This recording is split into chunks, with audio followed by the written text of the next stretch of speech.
মহিলার কিসমতে সন্তান নাই, সে আমার কাছে এসে আমার দেখাইতেছে, চিড় করতেছে, আমার চিড়াইতেছে, খোঁজা মারতেছে, পোক করছে, বলে দেখেন আল্লাহ বলছে সন্তান নাই, এ দেখছেন আমার সন্তান। আমাকে কিভাবে এসে আমাকে পোক করলো, আমাকে খোঁচা মেরা কথা বললো। রব্বুল আলামিনের সাথে মুসা আলাইহিস সালাম যখন এরকম লাড করে ঝগড়া করছে, মুসা আলাইহিস সালামকে গরম নবীকে আল্লাহ ঠান্ডা করার জন্য বললো, যান আপনার উম্মত তো আমাকে ভালোবাসে, এক টুকরা গোশত কাইটা দিতে বলেন নিজের শরীর থেকে, আমি আল্লাহ চাইছি, দিতে বলেন। সুবহানাল্লাহ।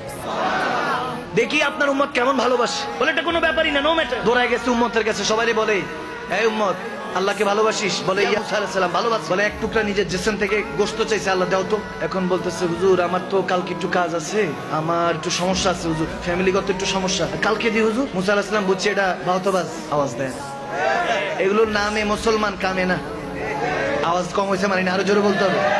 এগুলো এমনি মুসলমান কিন্তু মুমিন না, ঠিক না?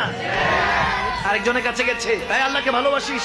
বলে বাসি। কি করতে হবে বলেন? জান দিয়ে দিব। বলে জান দিতে হবে না, এক টুকরা গোশত দে। বলে হুজুর আমার তো খেতে কাজ রেখে আসছি, ওটা সাইডেই সে দিতেছে। বলে বুঝছি তোরে দেওয়া হবে না। আরেকজনের কাছে গেছে, বলে আল্লাহকে ভালোবাসিস? বলে হ্যাঁ পয়গম্বর ভালোবাসি। কি চাই, কি লাগবে, কি করতে হবে, কোন যুদ্ধে যেতে হবে? বলে না যুদ্ধ করতে হবে না, আল্লাহ এক টুকরা গোশত চেয়েছে তোমার জিসম থেকে, দিবা?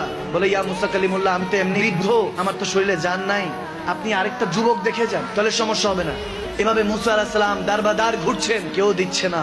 মুসা আলাইহিস সালাম টেনশনে পড়ে গেলেন, ভাবলেন হায় হায় আল্লাহর কাছে কি মুখ নিয়ে যাব, আল্লাহ এক টুকরা গোশত চেয়েছে জেসেন থেকে, পরীক্ষাটা কেউ দিতে পারছে না। এখন আল্লাহ তো এরকম অনেক ইমতিহান নেয়, যাকে ভালোবাসে তার থেকেই তো পরীক্ষা নেয়, ঠিক না? তাকে ইজ্জত দিয়ে বেজ্জতি করে পরীক্ষা নেয়, তাকে ধন দৌলত দিয়ে রাস্তার ফকির বানিয়ে পরীক্ষা নেয়। আওয়াজ দেয় না, ঠিক না?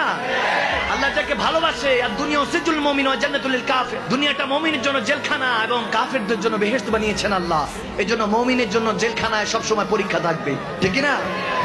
কেউ যখন দিচ্ছে না, মুসা আলাইহিস সালাম শর্মিন্দা হয়ে যখন তুর পাহাড়ে যাচ্ছিলেন, হায় যুবক, প্রতিমধ্যে দেখতেছেন এক মজজুব পাগল বসে আছে, আল্লাহ আল্লাহ আল্লাহ আল্লাহ আল্লাহ আল্লাহ আল্লাহ জিকির করতেছে। এক পাগল আশিক জিকির করছে।